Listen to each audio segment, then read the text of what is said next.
여러분 붕어빵 아시죠? 붕어빵이 왜 붕어빵입니까? 네, 붕어빵 모양이 찍혀 있어서 그렇습니다. 반죽하고 나서 그 틀을 가지고 계속해서 찍어내죠. 그래서 똑같은 틀에서 나오기 때문에 붕어빵은 거기다 비슷한 모양을 갖고 있습니다. 누군가를 닮았다라고 말할 때 붕어빵 같다 이렇게 이야기합니다. 네. 무리가 어렸을 때 에피소드가 하나 있습니다. 저희가 필리핀에 있다가 무리가 두 돌 되기 전에 이렇게 들어와서 저희 시골에 고향에 있었습니다. 어머니께서 맛있는 반찬을 주는데 그중에 간장게장을 해줬거든요.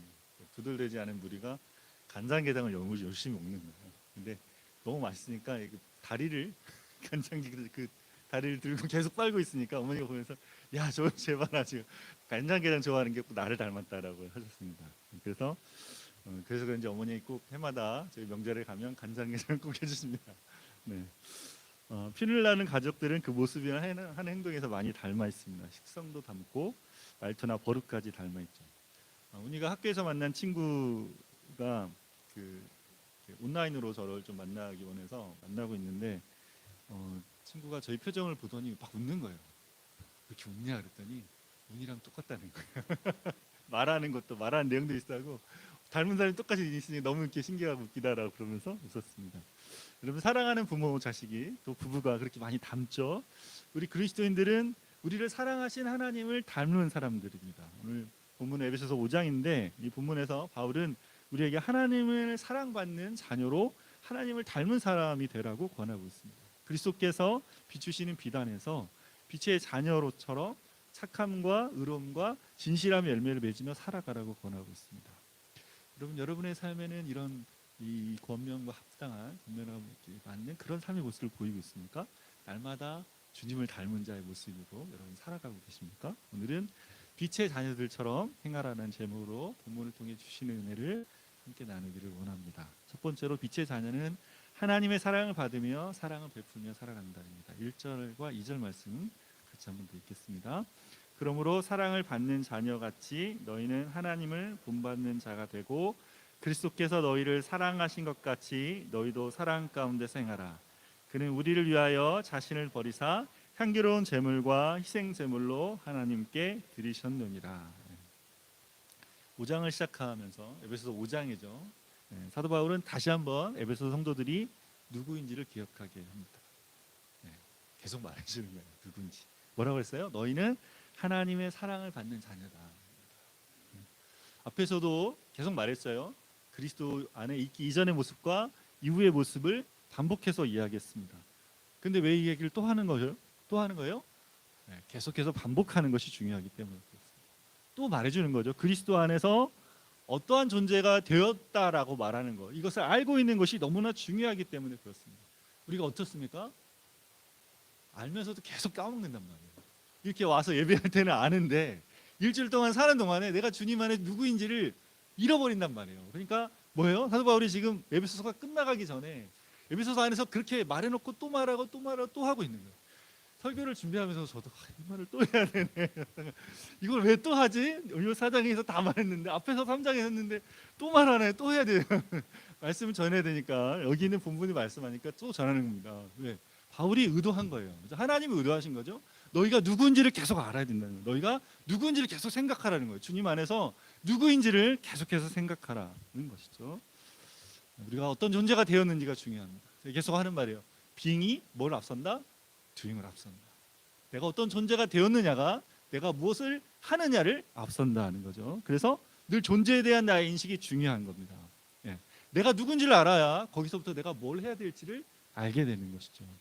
1절에 보니까 하나님의 사랑받는 자가 되었으니까 하나님을 본받는 자가 되어야 되겠습니다. 하나님의 사랑을 받으며 하나님을 닮아가라는 것이죠. 신앙생활은 무엇인가 내가 이렇게 하고 저렇게 하기 이전에 뭘 해요? 하나님의 사랑이 뭔지를 알고 하나님 어떤 분이신지 알고 그 사랑 안에 머무는 것이 중요합니다. 그 사랑을 누리고 있어야 되는 것이죠. 하나님과 예수님 주시는 사랑을 경험하고 그것을 깨달은 사람, 그리고 그 안에 있는 사람, 이 사람이 그리스도인이라는 것이죠. 여러분 사랑을 받으면 어떻게 돼요? 닮아간단 말이에요. 왜 가족들이 닮습니까? 서로 사랑하기 때문에 닮는 거죠. 많이 사랑받으면 또 많이 사랑하게 됩니다. 여러분 구약의 야곱의 자녀 중에 많이 사랑받은 자녀는 누굽니까? 요셉이 특별히 사랑받습니다. 형제들 중에서 채색 옷을 입혀서 사랑받죠. 편애하는 사랑이 좋지는 않지만 여러분 한번 생각해 보십시오. 야곱이 요셉에게 어떤 사랑을 줬을까요? 야곱에게 있어서 가장 소중한 게 뭐였을까요?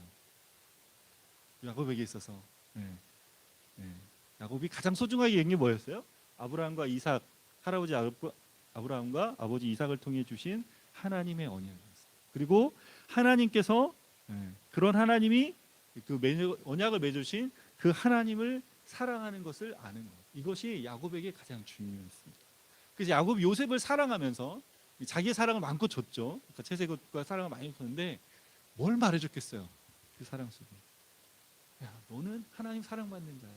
내가 이렇게 널 사랑하듯이 하나님 널 정말 이렇게 사랑한다. 이걸 계속해서 해줬단 말이에요. 비록 온전한 사랑은 아니었지만 적어도 야곱이 요셉에게 준 사랑 안엔 그런 사랑이 있었던 것이죠. 그래서 어떻게 해요? 요셉이 그 사랑을 알았다. 그러니까 어떻게 했습니까? 형들한테 배신당하고 노예로 노예 생활하는 동안에도 하나님을 경외하는 삶을 요셉이 살 수 있었습니다. 그래서 어떻게 해요? 보디발의 아내가 유혹할 때 내가 하나님 앞에 그럴 수 없다라고 뿌리치고 도망갈 수 있었고, 그리고 형들을 만난 다음에 어떻게 해요? 그거 보면서, 형들 보면서 원수라고 갚는 게 아니고 그 안에서 하나님이 자기 인생 가운데 뭘 하고 계신지를 돌아보면서 하나님이 우리 가족을 살리고 이 많은 사람을 살리기 위해서 나를 여기 보냈다라고 자기 인생을 해석할 수 있었고, 그렇게 형들을 용서할 수 있었습니다. 여러분, 많이 사랑받은 사람이 많이 사랑을 베풀 수 있게 됩니다. 그래서 뭐 해야 돼요? 주님의 사랑 앞에 머물러서 그 사랑을 누려야 돼요.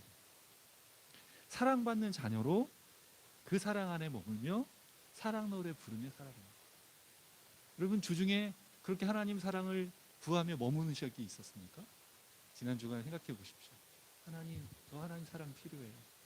하나님, 저 사랑받는 자녀라면요. 저 하나님 사랑 필요합니다. 저 지쳐 있어요. 저 힘들어요. 저 외로워요. 하나님 사랑 필요해요. 하나님 사랑 제게 주세요. 여러분, 그렇게 하나님 앞에 나가며 그 사랑 안에 머물며 사랑 노래 부르며 그렇게 주님 앞에 있었습니까? 여러분, 그렇게 있으면 하나님 우리에게 그 사랑을 주십니다. 그냥 혼자 가만히 있어도, 아니면 바쁘게 살아가는 그 중간중간에 하나님 바빠요.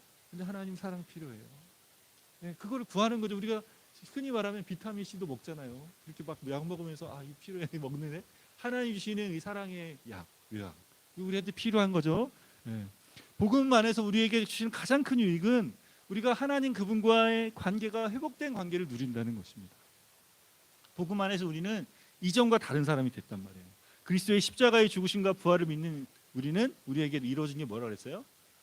우리 새가족관에서 했습니다. 4가지 차원의 관계가 온전히 회복되었다. 우리와 하나님의 관계, 나와 나 자신의 관계, 나와 이웃과 관계, 나와 세상과의 관계를 회복시키신 게 예수님이시기 때문에 그것 안에 가장 중요한 게 뭐예요? 나와 하나님과의 관계가 화목하게 된 거죠.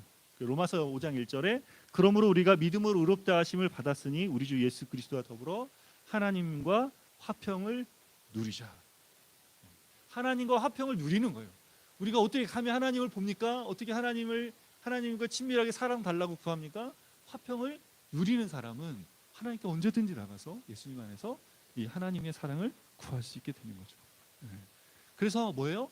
이 사랑을 먼저 누림이 있어야 된단 말이에요. 요한일서 1장 3절에 뭐라 했어요? 우리의 사귐은 뭐라 했어요?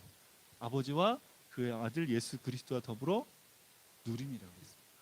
말씀을 그냥 암송한 게 아니란 말이에요. 지난해 우리가 그 암송을 했잖아요. 우리의 사귐은 아버지와 그 아들 예수 그리스도와 더불어 누림이란 말이에요. 하나님을 누려야 돼요. 여러분, 누리셔야 됩니다. 제가 뭘 하라 그랬어요? 어려운 거 시키는 거 아니잖아요. 누릴 수 있어야 돼요. 복음을 알아야 누릴 수 있습니다. 하나님이 어떤 분이신지, 복음을 주신 하나님이 어떤 분이신지 알아야 그분을 누릴 수 있어요. 그래서 사랑하고 사랑받으고, 그럼 어떻게 됩니까? 우리 모습이 변해갑니다. 그 사랑 안에 뭐가 생겨요? 안정감이 생기고 두려움이 없어져요.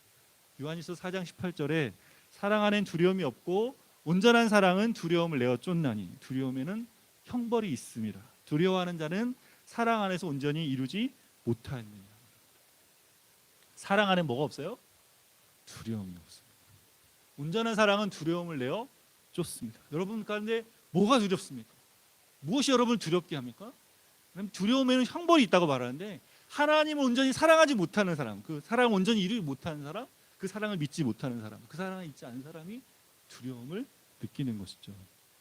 주님 주신 사랑 안에 머문 사람은 두려워하지 않습니다. 인생에 대해서 앞으로 어떻게 될지, 내 인생에 대해서, 내 자녀들의 인생에 대해서 어떻게 될지 두려워하지 않습니다. 그분의 사랑이 내 안에 있습니다. 그 사랑 안에 내가 살고 있음을 알기 때문에 그렇습니다. 여러분, 여러분의 삶은 어떠십니까? 여러분, 날마다 주님의 사랑이 여러분에게 느껴지십니까? 아버지의 사랑받는 자녀이라는 걸, 여러분이 사랑받는 자녀라는 걸 인식하며 여러분 사십니까?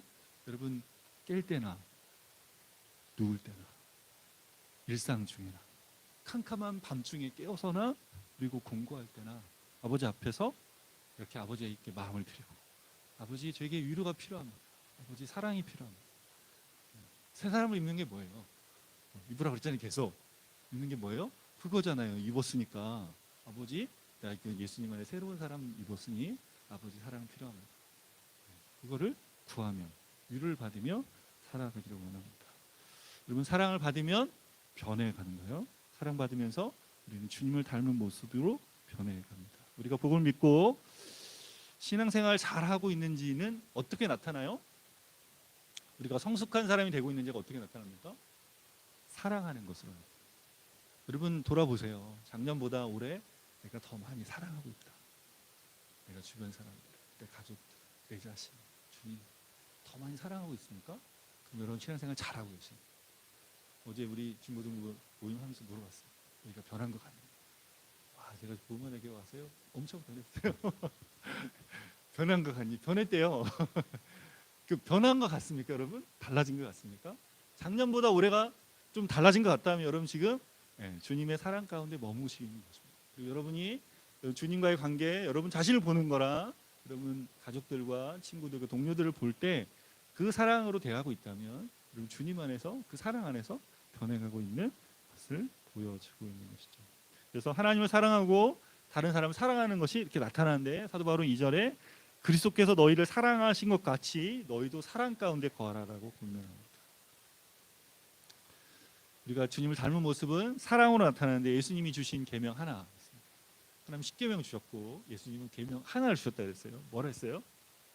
새 계명을 주노니 뭐라 했어요? 서로 사랑하라. 그 사랑하는데 어떻게 사랑을 했어요? 내가 너희를 사랑한 것처럼 너희도 서로 사랑하라 했습니다. 여러분, 예수님이 어떻게 우리를 사랑하셨어요? 2절에 뭐라 했습니까? 자기를 내어주시는 사랑을 하셨습니다. 예수님 우리를 어떻게 사랑했는지 2절에 잘 나와 있습니다. 그분 우리를 위해서 자신을 버리사 향기로운 제물과 희생 제물로 하나님께 드리셨습니다. 여러분, 이 구절은 다분히 구약의 제사를 연상케 하는 표현들이 나옵니다. 구약의 레위기에서 하나님 앞에서 죄를 지은 사람은 자신의 죄를 대신해서 양과 송아지를 희생 제물로 드려야 했습니다. 구약의 5대 제사, 번제와 소제와 화목제와 속죄제, 속건제들이 통해서 하나님 앞에 뭐예요? 죄의 문제를 해결하고 하나님과 화목케 하는 일들을 하기 위해서 제사의 법이 있었죠. 구약의 제사였습니다. 그런데 예수님께서 뭐였어요? 자기 자신을 제물로 영단번에 드리심으로 인해서 이 제사를 끝내셨습니다. 예수님이 왜 그렇게 하셨습니까? 우리를 사랑하셔서 그렇죠. 우리를 사랑하셔서 우리 대신 희생 제물이 되셨고, 그 제물이 번제로 태워질 때 하나님께 향기로운 냄새가 돼서 하나님의 진노에서 놓여지게 됐습니다. 주님이 자신을 내어주신 사랑으로 우리의 모든 것들이 회복되었고, 주님이 우리에게 베푸신 사랑이 얼마나 큰지를 알고 그 사랑을 깨달을수록 우리가 어떻게 돼요? 주님처럼 다른 사람을 사랑하게 돼요. 사랑해야지 주님처럼. 하긴 해야 되는데 우리는 지나면서 알게 돼요. 나는 그렇게 사랑할 수 있는 사람이 아닌 것을 알게 돼요. 그때 어떻게 됩니까? 그래서 우리가 주님의 사랑이 필요하다는 것을 우리가 알죠.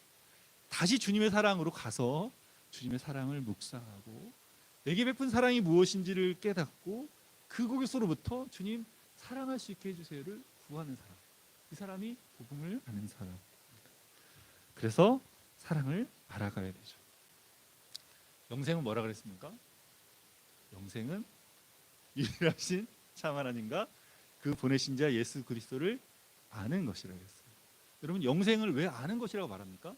한 번에 되는 게 아니라, 우리 영생 그냥 생명을 주신 거라고 하지만 영원히 사는 거예요. 주님이 주신 생명을 가지고 영원히 산다는 건 뭐예요? 하나님과 예수님을 알아가는, 관계로 알아간다. 점점점 알아간다. 깊이 알아간다 그랬습니다. 이것이 영생이라고 요한복음 17장 3절에 정의하는데, 사랑도 뭐예요? 사랑도 알아. 사랑도 고린도전서 13장 저희가 방송했잖아요. 지금은 어떻게 해요? 우리가 희미하게 보지만 그때에는 주께서 나를 아신 것처럼 내가 주님을 온전히 알게 된다 그랬어요. 왜 그게 사랑장에 나옵니까? 그리고 끝에 이것이 사랑이라고 말합니까? 주님을 사랑해서 점점점 알아가라는 거예요. 이게 영생과 영원한 생명과 관련된 거고, 그 사랑, 주님을 사랑하는 것이 우리에게 중요하다는 것을 알게 하시는 거죠. 주님을 더 많이 알면, 주의 사랑을 더 많이 깊이 알면 어떻게 됩니까? 더 많이 사랑하게 됩니다. 주님을 더 많이 사랑하면 어떻게 됩니까? 다른 사람을 더 많이 사랑할 수 있다. 여러분, 우리의 사랑이 이만큼이야. 근데 여기서 이 사랑 주님처럼 어떻게 사랑해요? 못하겠어요. 이렇게 하는 게 아니고, 주님 사랑을 하셨으니까 어떻게 해요? 더 많이 가르쳐 주세요. 주님 사랑이 뭔지 더 알게 해주세요. 그 사랑을 더 많이 누리게 해주세요. 그리고 어떻게 합니까? 그 사랑으로 나아가는 것이죠. 그렇게 살아가는 자리에서 날마다 주님의 사랑을 받으며 주님을 닮은 자 돼서 주시는 사랑을 세상 가운데 흘려보내는 저 여러분 되시기를 바랍니다. 두 번째로, 빛의 자녀는 말과 행동에서 성적인 부정을 따르지 않는다.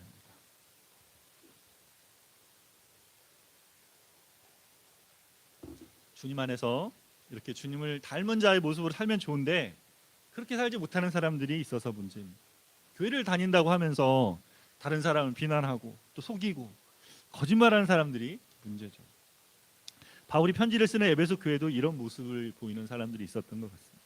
하나님의 자녀답지 못한 모습으로 살아가는 이 사람들을 경계하면서 바울이 이렇게 권면합니다. 3절 4절 말씀 읽겠습니다. 음행과 온갖 더러운 것과 탐욕은 너희 중에서 그 이름조차 부르지 말라. 이는 성도에게 마땅한 반이라. 누추함과 어리석은 말이나 희롱의 말이 마땅치 아니하니 오히려 감사하는 말을 하라. 바울이 이 두 구절에서 경계하는 것은 어떤 거예요? 성적인 것과 관련된 것입니다. 3절에 음행, 온갖 더러운 것, 탐욕에 대해서 언급하고, 4절은 성적으로 부정한 누추한 말, 어리석은 말, 희롱의 말을 하는 것이죠. 누추한 말은 음담패설, 어리석은 말은 외설스러운 말을 의미하고, 또 희롱의 말은 성적으로 상스러운 농담이나 성적인 비하를 뜻합니다. 여러분, 이 성적인 말을 하는 걸 통해서 유혹을 받고 행동이 끌리기 때문에 성적으로 잘못된 말과 행동 모두를 경계하고 있는 것입니다. 바울이 왜 특별히 성적인 것을 이야기할까? 앞에서 이야기했어요, 한번. 그죠? 우리 말하는 거, 우리가 행동하는 거 어떻게 해야 되는지 이미 이야기했는데, 특별히 지금 여기서 성적인 거에 대한 이야기를 하고 있습니다. 왜냐하면 에베소 교회가 있었던 에베소라는 곳이 영적으로 또 성적으로 혼탁한 곳이었기 때문에 그렇습니다. 당시 에베소는 인구 25만의 대도시였고, 이 도시에 세워진 신전들이 여러 나라 사람들이 와서 신전을 숭배할 때 신전을 섬기는 여자들이 있었어요. 그 여자들과 성적인 연합을 가졌습니다. 이것이 이 신들을 섬기는 방식 중에 하나였습니다.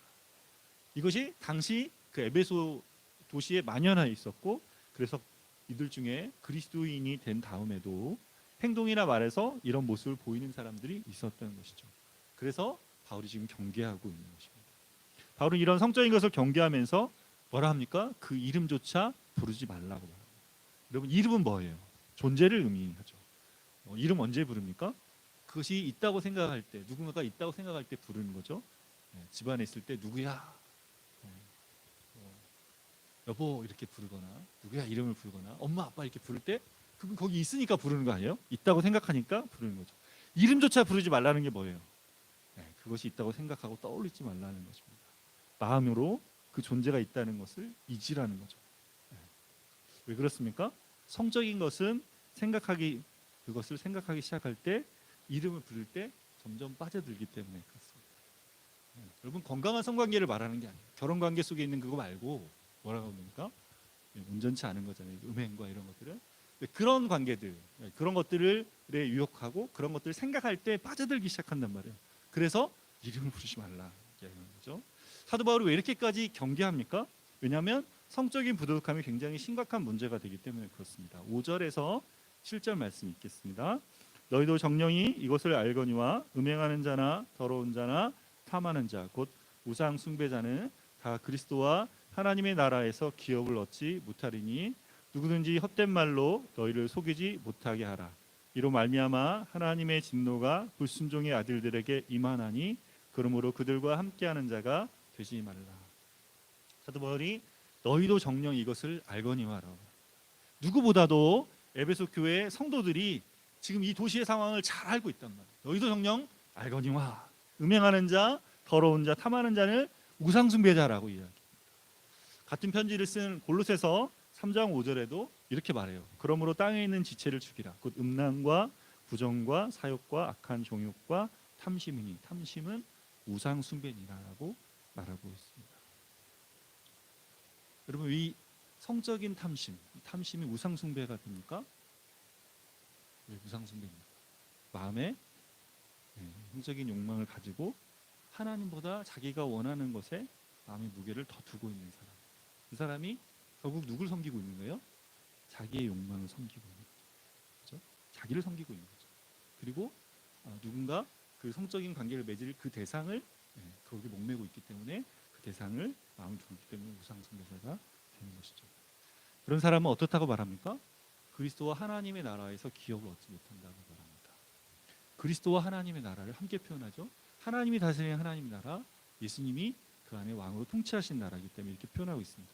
하나님의 나라는 하나님이 다스리며 그분의 통치가 실현되는 나라이죠. 그 나라에 들어가는 조건이 뭐예요? 예수님이 주시는 은혜를 받아들여서 그것을 자기 것으로 인정한 사람입니다. 그게 뭐예요? 예수님의 주되심을 인정하고 그 예수님의 왕되심을 그 되심 앞에 자기를 맡겨드린 사람이 되는 것이죠.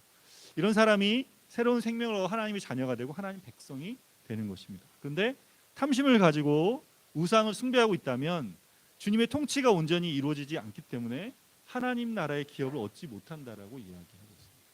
에베소서 1장에서 바울은 그 나라의 기업이 얼마나 그 영광이 얼마나 풍성한지 알라고 기도했습니다.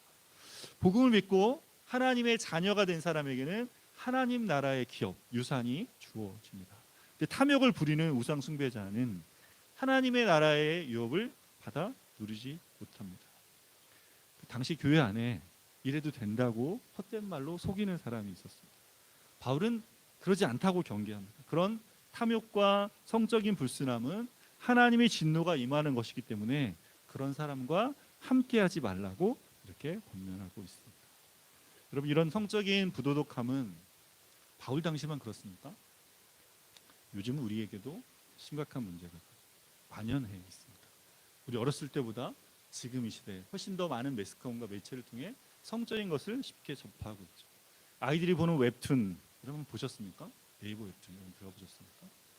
굉장히 성적인 것들이 표현되어 있어요. 나이 제한이 있지만 사실은 애들이 이거 봐도 되나 할 정도로 거기 굉장히 많은 동성애적인 것도 표현되어 있고 되게 많은 것들이 들어가 있습니다. 인터넷을 치면 어떻게 돼요? 어떤 키워드를 넣든지 간에 쉽게 영적인 그 성적인 것들을 볼 수 있는 음란물을 접할 수 있게 되어 있습니다. 지난 1월 19일부터 2월 1일까지 우리나라 강원도에서 동계 청소년 올림픽이 있었습니다.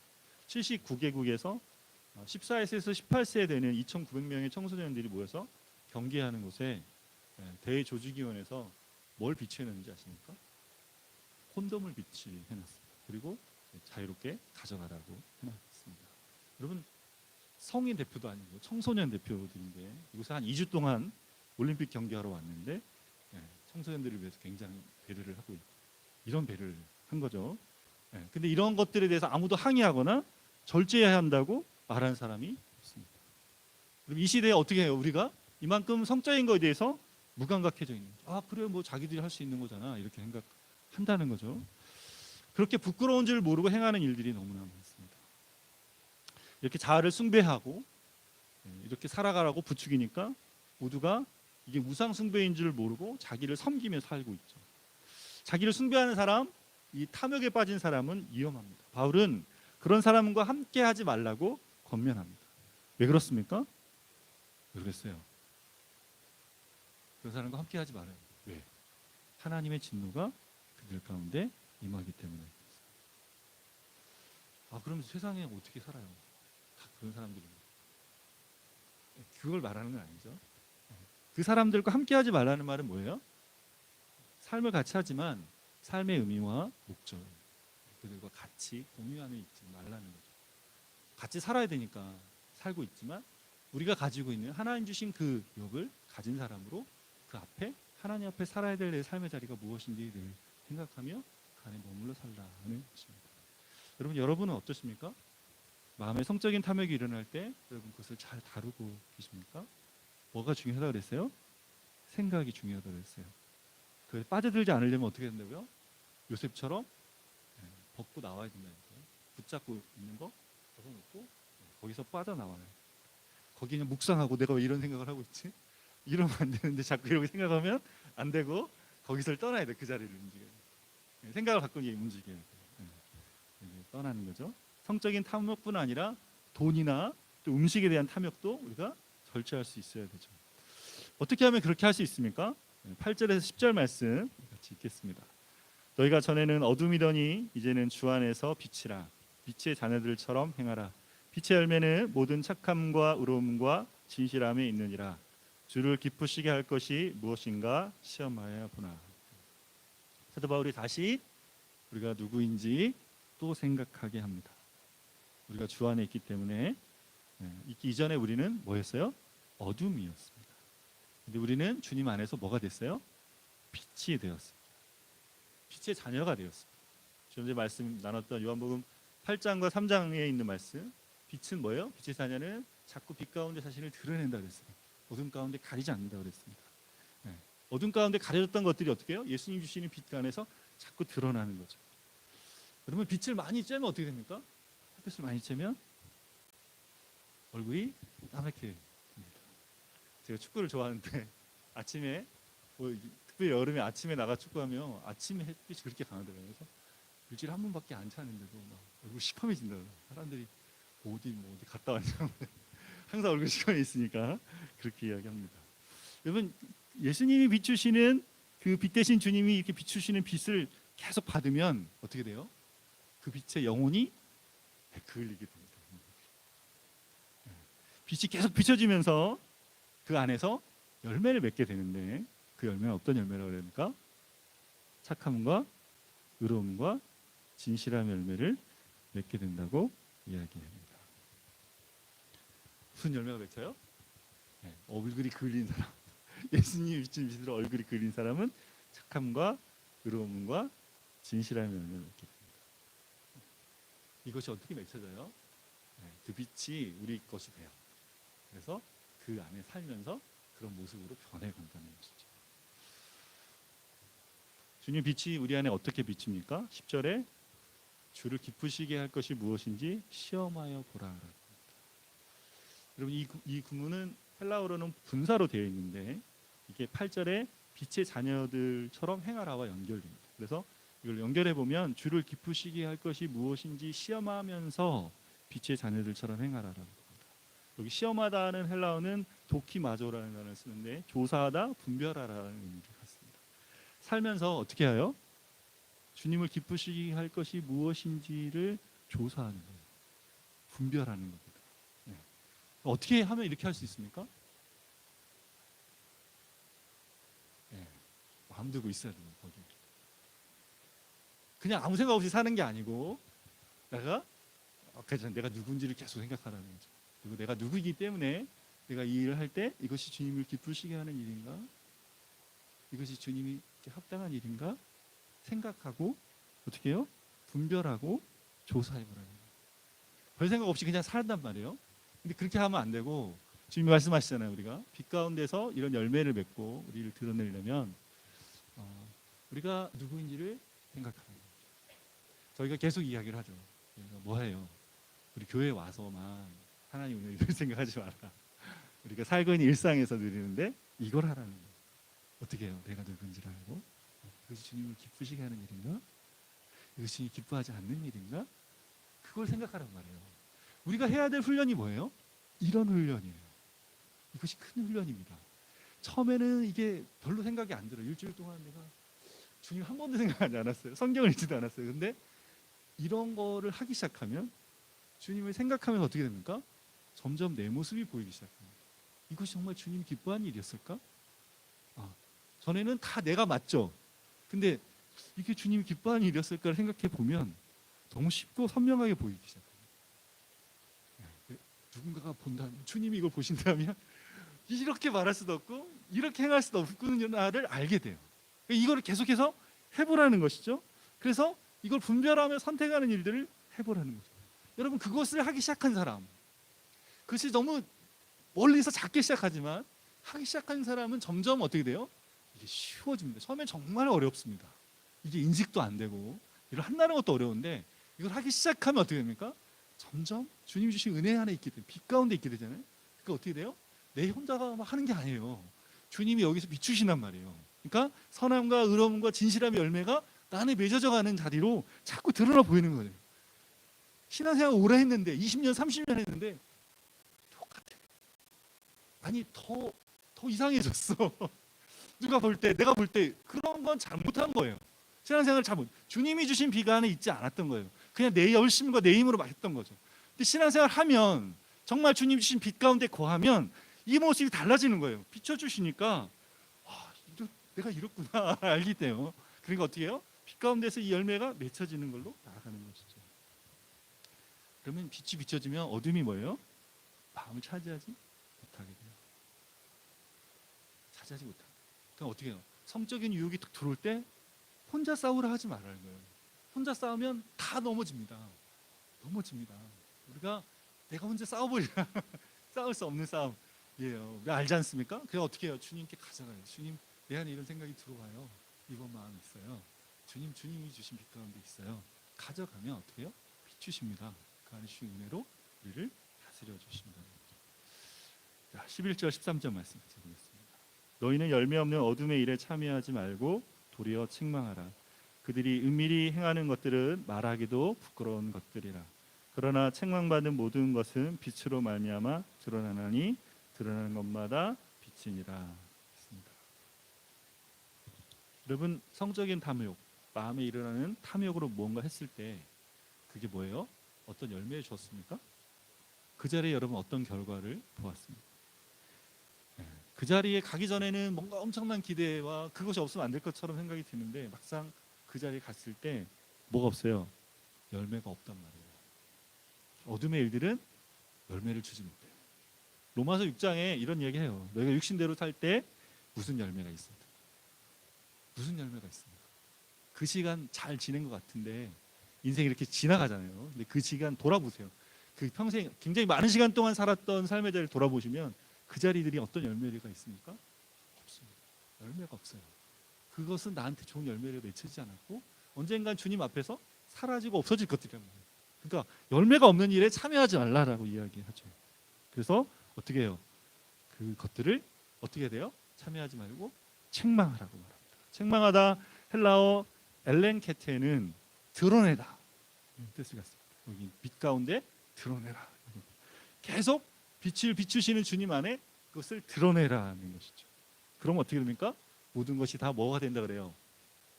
빛이 된다. 드러내는 것마다 뭐가 된다고요? 빛이 된다.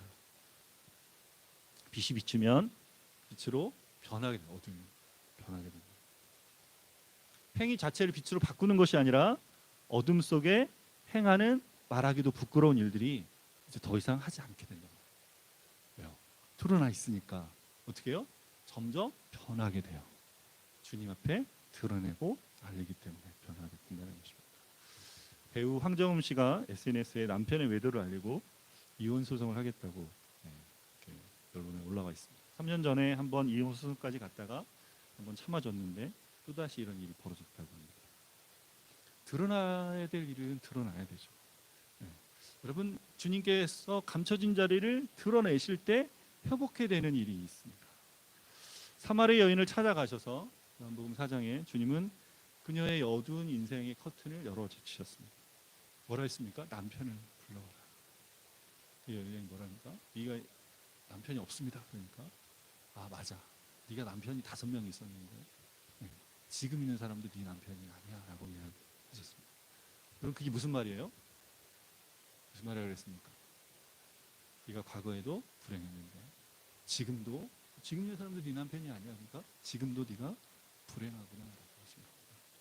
그래서 그녀가 과거와도 이 현재에도 묶여 살지 않도록, 그 어둠 가운데 묶여 살지 않도록 하기 위해서 주님이 그 가려있던 그녀의 가려있던 삶의 자리를 열어 제끼시고 빛을 비춰 주시는 거죠.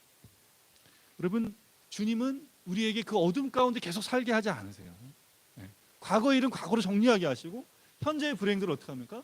주님 안에 다뤄가시면서 미래의 소망을 갖게 한단 말이에요. 주님이 우리에게 주시는 것들이 그런 거란 말이에요. 그 주님의 빛 가운데 거하면 어떻게 돼요? 내가 할 수 없는 일들, 내가 못했던 것들, 주님께서 나를 변화시키며 그 일들을 하게 하십니다. 여러분, 우리가 어떻게 주님 주신 빛 가운데 머물 수 있습니까? 주님께서 우리의 어둠을 우리를 위해서 재물 되어 주실 때 주님이 우리의 어둠의 자리 가운데 들어가셨기 때문에 주님이 가지신 모든 영광을 내어놓으시고 어둠의 자리 죽음의 깊이까지 들어가셨기 때문에 우리가 주님 안에서 우리의 어둠에서부터 우리가 나올 수 있게 되는 것입니다. 그럼 반복되는 성적인 어둠으로 인해서 괴로워하십니까? 마음에서 일어나는 탐심과 계속 싸우고 계십니까? 주님이 주신 이 복음의 빛 가운데 마음의 자리를 비추시고 주님 안에 들어가서 비추는 빛 가운데 머무시기를 바랍니다. 14절 말씀 함께 읽겠습니다. 그러므로 이르시기를 잠자는 자여 깨어서 죽은 자들 가운데서 일어나라. 그리스도께서 너희에게 비추시리라 하셨느니라. 바울이 뭐라고 합니까? 잠자는 자여 깨어라. 죽은 자들 가운데서 일어나라 그랬어요. 예수님을 영접하고 이미 빛이 비추고 있는데 아직도 잠자는 사람이 있다는 거예요. 예수님 안에 있는데 이 사람은 뭐와 다릅니까? 어둠 가운데 죽은 자들과는 다른 거예요. 흑암의 나라 아직 살고 있는 사람은 다른 거죠. 이미 예수님을 영접했고 예수님의 나라에 거하고 있는 이 사람은 어떤 사람입니까? 잠자는 사람. 근데 이 사람이 계속 잠자고 있으면 어떻게 돼요? 죽은 사람이랑 똑같은 거죠. 해가 비쳐서 이제 해가 중천을 따고 비치고 있는데 아직도 난 자야 돼. 계속 자야 돼. 눈 감고 있으면 죽은 사람이랑 똑같은 거 아닙니까? 그래서 바울이 뭐라 그랬어요? 빛이 비추니까 깨어라. 일어나라, 깨어라. 지금 주님이 빛이 비추니까 깨어라. 깨어서 비추신 빛 가운데 나와서 주님이 주시는 삶을 살라고 말합니다. 이제 빛이 비춰졌고 이제는 깰 때가 된 것입니다. 여러분, 이제는 눈을 뜰 때가 된 것이죠. 일어나서 주님이 주시는 새로운 삶을 살아가야 됩니다. 그래서 주님이 주시는 빛 안에 살아가야 되는 것입니다. 이렇게 빛 안에 살면서 어둠의 탐욕의 일들을 드러내고 그리스도께서 맺게 하시는 착함과 의로움과 진실함의 열매 맺고 살아가는 여러분 되시기를 바랍니다. 함께 말씀 기억하면서 일어나라 주의 백성 찬양하고 기도하며 나가겠습니다.